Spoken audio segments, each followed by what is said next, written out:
दोस्तों बहुत सारे वीडियोस के अंदर मुझे पूछा गया है कि सर आपका वर्क फ्लो क्या है, क्या टेक्निक से आपकी शूट करते वक्त और किस तरह से आप अपने शूट्स को जो है एग्जीक्यूट करते हैं, क्या क्या तैयारियां होती हैं उसके अंदर, किस तरह से सारा प्लानिंग होता है, कौन से कैमरा, कौन से लेंसेज, कौन से सॉफ्टवेयर आप यूज़ करते हो, पोस्ट प्रोडक्शन का काम कैसे होता है, मॉडल्स के साथ में जो तैयारी कैसे होती है।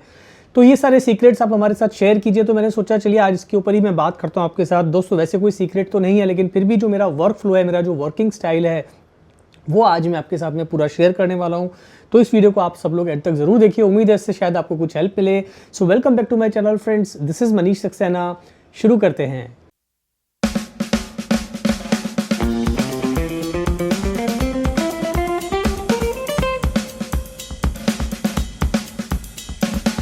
तो दोस्तों इस वीडियो को जो है मैंने आज दो सेक्शन में डिवाइड किया है। पहली बात करेंगे हम क्रिएटिव साइड की और फिर बात करेंगे हम टेक्निकल साइड की, क्योंकि कोई भी फोटोग्राफर है, अगर आप प्रोफेशनली काम करते हैं तो आपको इन दोनों चीज़ों का जो बैलेंस जो है वो बहुत ध्यान से रखना पड़ता है कि आपका जो टेक्निकल है वो भी बहुत स्ट्रांग होना चाहिए, उसके साथ साथ जो है आपका जो क्रिएटिव साइड है वो भी उतना ही स्ट्रांग होना चाहिए। तब जाके जो है हम एक अच्छे से असाइनमेंट को एक प्रोफेशनल तरीके से कर पाते हैं। तो आज पहले मैं बात करता हूं दोस्तों क्रिएटिव साइड की। तो देखिए होता ही है कि भाई ऐसा कोई सीक्रेट नहीं है, जो भी पिक्चर्स आप वेबसाइट पे देखते हैं या जो भी पिक्चर्स आप कम्युनिटी पे देखते हैं, इंस्टाग्राम पे देखते हैं आप मेरी, उसके पीछे सिर्फ मैं ही नहीं हूँ, बहुत सारी और भी चीज़ों का फैक्टर है। तो आज मैं उसी के बारे में बात करूँगा। तो जहाँ तक बात है क्रिएटिव साइड की दोस्तों, तो जो भी असाइनमेंट मैं करता हूँ तो वहाँ पर मेरा जो सबसे पहला काम होता है वो होता है उस असाइनमेंट के लिए होमवर्क करना। अब यहाँ पर होमवर्क से मतलब क्या है दोस्तों कि होमवर्क मीन्स अगर फॉर एग्जांपल मैं कोई पोर्टफोलियो शूट कर रहा हूँ या कोई ई कॉमर्स का काम कर रहा हूँ या कोई कैटलॉग का शूट है या कोई किसी भी तरह का कैंपेन शूट है, तो सबसे पहले मुझे वहाँ पर समझना होता है कि क्लाइंट की रिक्वायरमेंट क्या है। सबसे पहले मैं उसी चीज़ को समझने की कोशिश करता हूँ और फिर अपने हिसाब से अपने क्लाइंट को जो है इनपुट्स देता हूँ कि भाई इसमें एज अ फोटोग्राफर मैं क्या क्या क्रिएटिविटी ला सकता हूँ, और उस हिसाब से मैं जो है क्लाइंट को एक छोटा सा एक प्रेजेंटेशन या इसको एक आइडियाज़ बना के देता हूँ, जिससे क्लाइंट को मेरे आइडियाज़ को समझने में आसानी हो, जो भी बात मैं कह रहा हूँ। क्योंकि कई बार क्या होता है कि जब आप क्लाइंट के साथ में डील करते हैं तो आप क्या सोच रहे हैं दिमाग में वो एक अलग चीज़ है, बट क्लाइंट क्या आपके माइंड को रीड कर पा रहा है, या जिस तरह से आप सोच रहे हैं क्या क्लाइंट भी उस तरह से सोच पा रहा है, उसमें बहुत ही बड़ा फ़र्क होता है। तो यहाँ पर जो मेरा होमवर्क यही होता है कि मैं जितनी अच्छी तरह से मैं तैयारी करूँ ताकि मेरा जो क्लाइंट है वो मेरी प्लानिंग को जो है थोड़ा सा विजुलाइज कर सके, थोड़ा सा समझ सके कि भाई मैं किस तरह से जो भी उसने इनपुट्स दिए उसके हिसाब से मैं किस तरह से पूरे शूट को एग्जीक्यूट करने जा रहा हूँ। और फिर जो है मैं उसको एक पूरा बजट भी बता देता हूँ, भाई इतना टोटल एक खर्चा आएगा अगर हम इस तरह से करते हैं। तो इससे क्लाइंट को समझने में आसानी होती है कि भाई फोटोग्राफर ने जो रिक्वायरमेंट बताई है और जो खर्चा वो बता रहा है वो दोनों बराबर से मैच कर रहे हैं और वाकई उतने खर्चे की ज़रूरत है या नहीं। तो यहाँ पर बहुत सारी चीज़ें हैं जो हमको क्रिएटिवली सोचनी पड़ती हैं। अब क्रिएटिव साइड के अंदर ये दूसरी चीज़ जो आती है वो ये आती है दोस्तों कि भाई मैं अपनी बात बता रहा हूँ कि भाई मैं किस तरह से काम करता हूँ। मान लीजिए मैं कोई एक पोर्टफोलियो शूट कर रहा हूँ, तो कोई भी मॉडल मेल हो या फीमेल मॉडल जब अपना शूट बुक करते हैं तो मैं उन्हें बताता हूँ कि भाई उनका जो भी उनकी पर्सनैलिटी है उसमें से जो भी मुझे लगता है कि बेस्ट चीज़ें हैं उसी मैं कोशिश करता हूँ वो शूट के अंदर दिखाने की। मान लीजिए किसी मॉडल का फेस अच्छा है तो मैं कोशिश करता हूँ उसके फेस पे मैं ज़्यादा ध्यान दूँ ताकि वही उसका सेलिंग पॉइंट है। मान लीजिए किसी मॉडल का जो है फिजिक अच्छी है तो मैं उसकी फिजिक के ऊपर भी ध्यान देता हूँ कि उस तरह के शॉट्स भी हों जहाँ पे उसकी फिजिक जो है वो काफ़ी अच्छे से जो है कैप्चर हो लेंस में। और मान लीजिए मॉडल का फेस और फिजिक दोनों अच्छी है तो फिर मेरे जो आइडियाज़ होते हैं या जो भी मेरी प्लानिंग होती है उन दोनों चीज़ को लेके होती है। अब यहाँ पर क्या चीज़ है कि सिर्फ फिजिक और फेस ही नहीं है, यहाँ पर बहुत सारा इंपॉर्टेंट रोल जो प्ले करते हैं वो है सबसे पहले हमारा कॉस्ट्यूम, यानी कि मॉडल को हम क्लोथिंग कैसे देंगे उसकी फिटनेस के हिसाब से, उसके बॉडी स्ट्रक्चर के हिसाब से, फिर कलर्स के हिसाब से। तो वहाँ पर जो है क्रिएटिवली हमें अपनी जो भी मेरी टीम है जिनके जैसे मेरा कॉस्ट्यूम स्टाइलिस्ट हो गया या जो भी कॉस्ट्यूम पे काम करने वाला है, या अगर कॉस्ट्यूम स्टाइलिस्ट नहीं भी है क्योंकि क्लाइंट का अगर बजट नहीं है कॉस्ट्यूम स्टाइलिस्ट को हायर करने का, तो वो काम कई बार मुझे खुद ही करना पड़ता है। मुझे खुद जो है थोड़ा सा दिमाग लगाना पड़ता है कि भाई इस मॉडल के ऊपर कौन से कलर्स अच्छे लगेंगे और किस तरह से मैं शूट को करने वाला हूँ। क्या मैं सिर्फ इंडोर ही करने वाला हूँ, क्या मैं सिर्फ जो है आउटडोर ही करने वाला हूँ। अगर मैं इंडोर आउटडोर दोनों करने वाला हूँ तो मैं सोचता हूँ शूट के पहले कि भाई लोकेशन कौन सी लूँ, कौन सी क्लोथिंग के अंदर मुझे बैकग्राउंड को ब्लर दिखाना है जहाँ पे मॉडल का फेस और क्लोथिंग दोनों अच्छे से नज़र आए, और कौन से शॉट में मुझे जो है बैकग्राउंड को भी इंक्लूड करना है और साथ में क्लोथिंग और मॉडल का जो पोस्चर है वो सब एक साथ कैप्चर हो लेंस में। तो ये सारा जो प्लान है ये क्रिएटिवली आपको सोचना पड़ता है दोस्तों। तो जब तक आप अपने क्रिएटिव माइंड को एक्टिव नहीं करेंगे एज अ फोटोग्राफर, तो अच्छे पिक्चर्स को जो है कैप्चर करना थोड़ा सा मुश्किल हो जाता है। लेकिन ये इतना मुश्किल भी नहीं है दोस्तों, सिर्फ ज़रूरत पड़ती है आपको अच्छे से अपने सब्जेक्ट को विजुअलाइज करने की और उसके अकॉर्डिंगली जो है सारी प्रिपरेशन करने की। तो यहाँ पर जैसा कि मैंने बताया कि भाई कॉस्ट्यूम्स भी बहुत बड़ा रोल प्ले करते हैं, फिर कलर्स उसके क्या हैं, एक्सेसरीज़ क्या क्या हैं, शूज़ किस तरह के होंगे, कितने टाइप्स के शूज़ क्लाइंट के पास में है या हमारा कॉस्ट्यूम स्टाइलिस्ट अरेंज कर सकता है, वॉच हो गई, नेकलेस हो गया, अगर फीमेल मॉडल के साथ आप शूट कर रहे हैं तो फिर जैसे बैंगल्स हो गए, उसका जो हैट है, गॉगल्स हैं, या फिर अलग अलग लड़कियों की एक्सेसरीज होती हैं, पर्स हो गया, या बहुत सारी चीज़ें होती हैं। उन सब चीज़ों के बारे में हमें सोचना पड़ता है। अगर कोई मान लीजिए स्पोर्ट्स वेयर है तो उसमें किस तरह की एक्सेसरीज होंगी, शूज़ है, बैंड्स हैं, उनके कलर्स क्या होंगे। तो यहाँ पर बहुत सारा दिमाग लगाना पड़ता है दोस्तों, तब जाके जो है एक पिक्चर जो है एकदम थोड़ी सी प्रोफेशनल नज़र आती है। तो मैं हमेशा जो है अपने मॉडल के साथ में एक मीटिंग लेता हूँ, उनके साथ मैं बात करता हूँ और मैं थोड़ा नोटिस करता हूँ कि बॉडी लैंग्वेज कैसी है, किस तरह के शॉट्स उन पे अच्छे लगेंगे, और फिर मैं खुल के उनके साथ जो है अपने पूरे आइडियाज़ के बारे में डिस्कस करता हूँ। इससे क्लाइंट को भी जो है थोड़ी सी प्रिपरेशन करने की एक उनको भी जो है एक थोड़ा सा जोश आता है कि हाँ भाई फोटोग्राफर भी अगर सीरियसली सोच रहा है तो उनको भी अच्छी तैयारी होमवर्क के साथ ही जो है शूट पर आना है। तो ये छोटे छोटे क्रिएटिव चीज़ें होती हैं जो आपको ध्यान देने वाली हैं। उसके बाद जो है मैं दोस्तों हमेशा एक अच्छी टीम हायर करता हूँ अपने मेकअप और हेयर स्टाइलिस्ट की, जिनको अच्छे से काम करना होता हो। यानी कि मॉडल कोई भी हो, हमेशा जो है एक अच्छा मेकअप और अच्छी हेयर स्टाइलिंग जो है चार चांद लगा देती है आपके शूट में। यहाँ पर यह बात समझनी ज़रूरी है कि किस मॉडल के अंदर कहाँ पर मेकअप करना है, कितने मेकअप की ज़रूरत है, और किस तरह से जो है उसका हेयर को हमें मैनेज करना है ताकि फ़ोटोज़ में वो अच्छा लगे। तो यहाँ पर अच्छा मेकअप आर्टिस्ट ना इन चीज़ों को समझता है, वो हर तरह के स्किन टेक्सचर को पहचान लेता है कि भाई, क्योंकि क्या होता है कि हर मॉडल यूनिक है, चाहे मेल हो फीमेल हो, उनका जो स्किन टेक्सचर है वो अलग अलग तरीके का होता है, अलग अलग जो उनका टोन होता है स्किन का वो काफ़ी अलग होता है। कोई गोरा है, कोई ब्रिटिश है, या कोई जो है बिल्कुल थोड़ा सा डार्क स्किन के साथ में है। यहाँ पर जो है स्किन की टेक्सचर बहुत मैटर करती है कि स्किन का टेक्सचर कैसा है, कलर कैसा भी उससे मतलब नहीं है। अगर स्किन का टेक्सचर उतना अच्छा नहीं है तो क्लोजअप शॉट्स के अंदर जो है क्रैक्स व्रैक्स थोड़े दिखाई देने लगते हैं। तो यहाँ पर एक अच्छा मेकअप आर्टिस्ट है वो इन सब चीज़ों को कवर करता है शूट के टाइम पे, ताकि जब आप बाद में एडिटिंग भी अगर कर रहे हैं तो वहाँ पर आपको ज़्यादा मुश्किलात ना आए। तो क्रिएटिवली आपको हर चीज़ों को सोचना है। उसके बाद मेरा जो अगला स्टेप होता है वो होता है कि भाई पोजिंग कैसे करानी है मॉडल्स को, क्योंकि जो भी मॉडल अगर न्यू कमर है तो उसको कई बार आइडिया होता ही नहीं है। अगर प्रोफेशनल है तो भी यहाँ पर आपको ध्यान रखना है कि भाई जिस चीज़ का भी आप मॉडलिंग करा रहे हैं उस हिसाब से मॉडल ठीक से पोजिंग कर रहा है कि नहीं कर रहा है। तो ये सारी चीज़ें जो है आपको अपने मॉडल के साथ में डिस्कस करनी होती है, उन्हें बताना होता है कि भाई आप किस तरह की पोजिंग जो है आप एक्सपेक्ट कर रहे हो उनसे। और अगर वहाँ पर मॉडल थोड़ा कच्चा है तो वहाँ पर आपको भी आपका ऑब्जर्वेशन जो एज अ फोटोग्राफर वो बहुत अच्छा होना चाहिए, ताकि आप मॉडल को हेल्प कर सको पोजिंग के लिए। अब पोजिंग के लिए कई बार मैं अपने असिस्टेंट की भी हेल्प लेता हूं, ताकि मैं जो है टेक्निकल चीज़ों पे जो है कंसंट्रेट कर सकूं, और जो मेरा असिस्टेंट है वो उनको पोजिंग में हेल्प करता है, जिससे जो वर्क फ्लो है काम शूट के जो आवर्स हैं वो थोड़े से कम होते हैं और काम थोड़ा जल्दी जल्दी होने लगता है। तो ओवरऑल कहने का मतलब ये है दोस्तों कि आपको जो क्रिएटिव साइड है उस पर बहुत ध्यान देना पड़ेगा। और टेक्निकल आप कितने भी अच्छे फोटोग्राफर हो, बहुत सारे फोटोग्राफर्स होते हैं वो टेक्निक में बहुत ही अच्छे होते हैं, लेकिन ये सारी जो चीज़ होती है छोटी छोटी वहाँ पर वो लोग थोड़ा सा ध्यान नहीं दे पाते हैं, तो पिक्चर्स जो है बिल्कुल एवरेज लगती हैं या बिलो एवरेज। तो हमेशा मैं यही आपको सलाह दूंगा कि दोस्तों कि आप जो है क्रिएटिव साइड को भी उतना ही उसके ऊपर ध्यान दें जितना कि आप फोटोग्राफी पे ध्यान दे रहे हैं, ताकि दोनों चीज़ जब मिक्स होती है, जब दोनों चीज़ जो है कंबाइंड होकर एक शूट के अंदर जाती है तो वहाँ पर जो है पिक्चर देखने लायक निकलती है दोस्तों। अब थोड़ी सी बात कर लेते हैं दोस्तों टेक्निकल साइड की। तो बहुत सारे लोग मुझे पूछते हैं कि सर कौन सा लेंस लेना चाहिए, कौन सा कैमरा लेना चाहिए, कौन सी लाइटें लेनी चाहिए, कौन सी एक्सेसरीज लेनी चाहिए। दोस्तों ये तो एक नेवर एंडिंग स्टोरी है। मेन पर्पज़ है हमारा जो है शूट करने का, हमारी फोटोग्राफी है वो अच्छी होनी चाहिए टेक्निकल।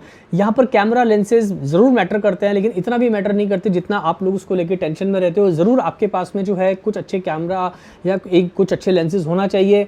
मैं आपको बता दूं दोस्तों कि मैं यूज़ करता हूं, देखिए मेरा अभी भी जो मैं यूज़ कर रहा हूं मेरा निकॉन का D800E मॉडल है, आप शायद स्क्रीन पे देख पा रहे हैं।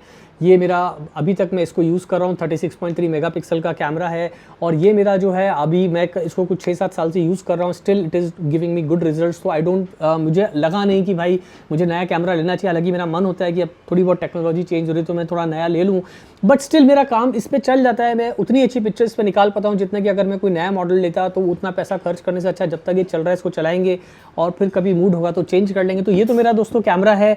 और लेंसेज हैं, मेरा एक लेंस है सबसे इंपॉर्टेंट, वो है मेरा 24-2, आप देख पा रहे हैं 24-70 mm का f2.8 लेंस निकॉन का, वो मैं यूज़ करता हूँ। तो ज़्यादातर मेरा जो कैटलॉग का काम है या फुल लेंथ पिक्चर्स हैं या पिक्चर्स जो वाइड एंगल शॉट्स है वो मेरे 24-70 mm पे निकल जाते हैं, चाहे इंडोर शूट हो या आउटडोर शूट हो। उसके बाद जो मेरा फेवरेट लेंस है वो मैं कई बार बता भी चुका हूँ आपको, मेरा 85mm 1.4G लेंस, इसमें मैं पोर्ट्रेट सेट शॉट्स निकाल लेता हूँ आसानी से। बहुत ही रेजर शार्प लेंस है, मुझे अच्छा सा अगर बुके चाहिए या मुझे बैकग्राउंड को ब्लर करना है तो ये लेंस मेरे साथ में जो है बहुत अच्छे से साथ देता है, वेदर इट्स इंडोर शूट और आउटडोर शूट। तो टेक्निकली दोस्तों मेरे पास बस एक ये लेंस है, एक लेंस है मेरे पास में मैक्रो लेंस 105mm f2.8 का। तो यहाँ पर मैं जो beauty and hair related shots होते हैं वो मैं इस लेंस के साथ में काफ़ी शूट करता हूँ, प्रोडक्ट फोटोग्राफी के लिए मैं इसे यूज़ करता हूँ।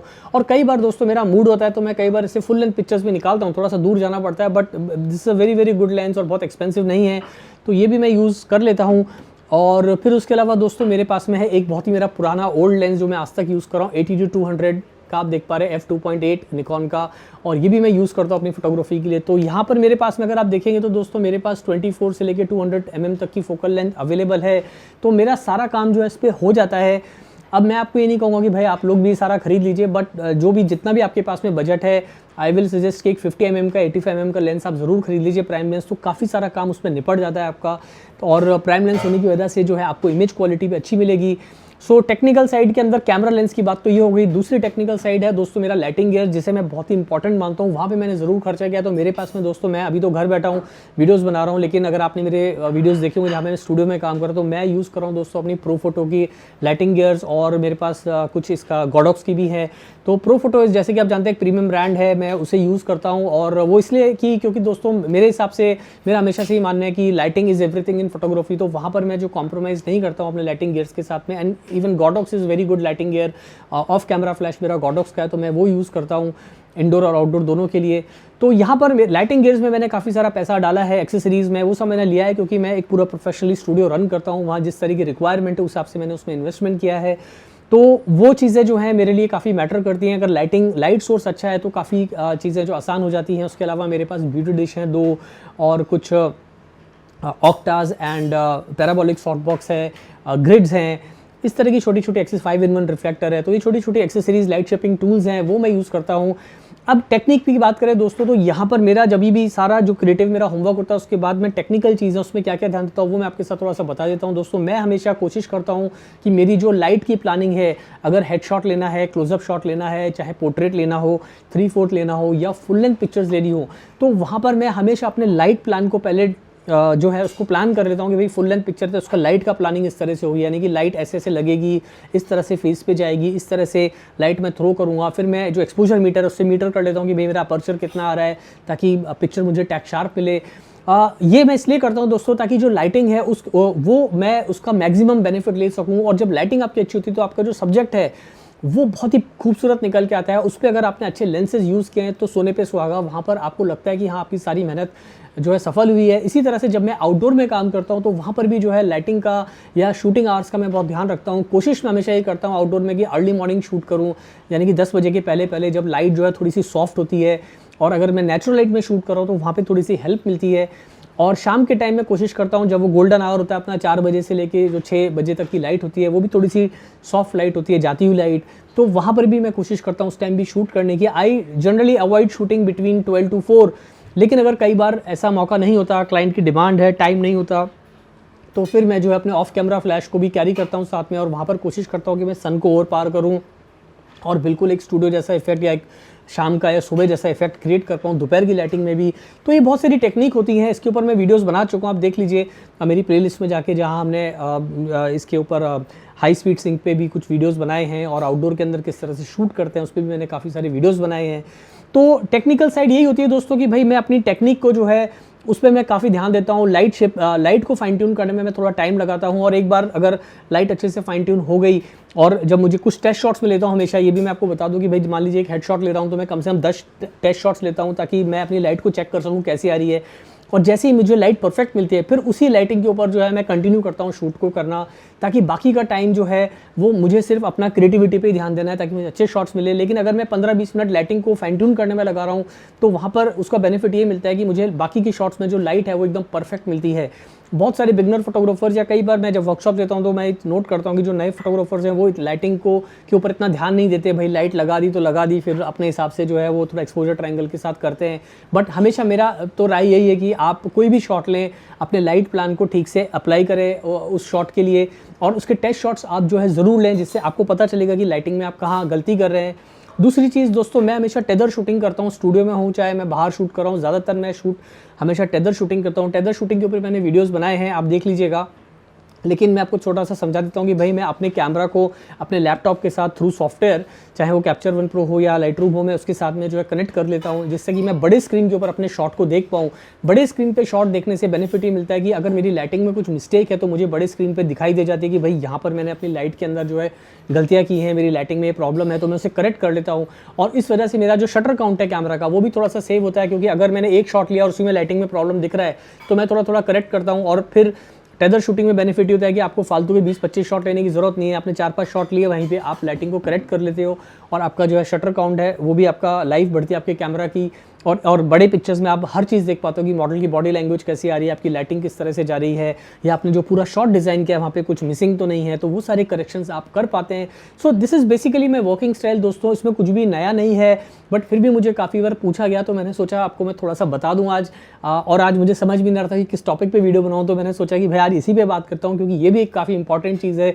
अपनी तरफ से मैं जितनी हेल्प आपकी कर पाऊँ और मुझे अच्छा ही लगेगा दोस्तों। तो ऐसा कुछ नहीं है कि मैं आपसे कोई चीज़ छुपाता हूँ, जो भी मैं चीज़ें हैं, मुझे किसी ने भी कल परसों एक कमेंट किया था कि सर आप बताते नहीं हो, आपने एडिटिंग कैसे किया, क्या टेक्निक है, आप खाली शूट दिखा देते हो। तो दोस्तों मैंने हमेशा अपने वीडियो में बताया कि भाई एडिटिंग मैं खुद नहीं करता हूँ। चलिए बात कर लेते हैं अब टेक्निकल दूसरी साइड की भी, तो वहाँ पर एडिटिंग का पार्ट आ ही जाएगा। तो बहुत लोगों ने पूछा आप कौन सा सॉफ्टवेयर यूज़ करते हो एडिटिंग के लिए, और एडिटिंग कैसे करते हो आप, इतनी सॉफ्टनेस कैसे आती है स्किन पे, स्किन टेक्सचर इतना क्लियर कैसे दिखाई देता है, काफ़ी लोगों ने पूछा है। तो भाई मैं आपको बता दूं, देखिए ऐसा है कि मेरे जो मेजर जो है 2 सॉफ्टवेयर हैं। पहला तो मैं कैप्चर वन प्रो यूज़ करता हूँ, इसके ऊपर मैंने वीडियो बनाया, पूरी प्लेलिस्ट आप कैप्चर वन प्रो की जाइए, उस पर मैंने पूरा सिखाया भी, उसमें बेसिक से लेकर और काफ़ी सारे अलग अलग टॉपिक्स पे मैंने जो है वीडियोस बनाए हैं। तो कैप्चर वन प्रो जो है वो मेरा एक मेजर सॉफ्टवेयर है, जिसके थ्रू मैं टेदर शूटिंग भी करता हूँ, और उसको मैं अपनी रॉ इमेज को प्रोसेस करने के काम में भी लेके आता हूँ। यानी कि जब मेरी रॉ इमेज रेडी होती है तो मैं उसको खुद ही प्रोसेस करता हूँ, और उसके बाद जो है मैं अपने एडिटर को देता हूँ।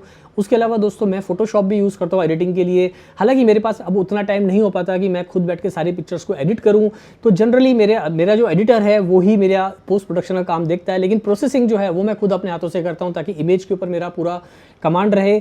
तो अब जो बात आती है कि भाई वो आपने इतनी अच्छी स्किन टेक्सचर कैसे आ गया, या इतनी क्लैरिटी कैसे आ रही है, हमारे कैमरा में क्यों नहीं आती ऐसी, तो दोस्तों ऐसा कुछ नहीं है। देखिए ऐसा है कि अगर आप ठीक से टेक्निक लगाएंगे तो आपके उसमें भी सेम चीज़ें आप अचीव कर सकते हैं। यहाँ पर बस जैसा कि मैंने आपको बताया, लाइटिंग के ऊपर आपको ध्यान देना है, अपनी फोटोग्राफी के स्किल्स पे ध्यान देना है, तो आपकी जो रॉ इमेज है वो बहुत अच्छी डिटेलिंग के साथ कैप्चर होगी।